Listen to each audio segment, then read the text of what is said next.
Телеграм-канал «Генерал КГБ» паведамляе, што праз 3-4 гады Лукашенко будзе глыбоким инвалидом, калі ўвогуле будзе.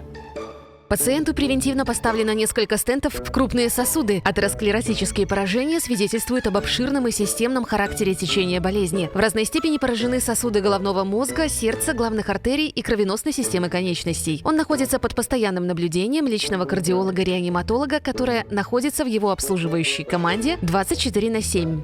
Ды яшчэ і Сімпсаны прадказалі ягоную канчыну, а Сімпсаны, як мы памятаем, прадказвалі ўсё, ад Трампа до пандемии. Он ест картофель, сажает деревья и ездит на тракторе. Кадр меняется. Он стоит у трибуны и произносит речь. Вдруг его лицо начинает бледнеть, он хватается за сердце и падает без сознания. Медики в спешке увозят его на носилках. В финальной сцене эпизода Гомер смотрит новости. Ведущий сообщает: только что в больнице, не приходя в сознание, скончался лидер Белавии. Ну, гэта, вядома, пародыя, ці не зусім. Вось і думайце самі, дзе тут рэальнасць, а дзе выдумка.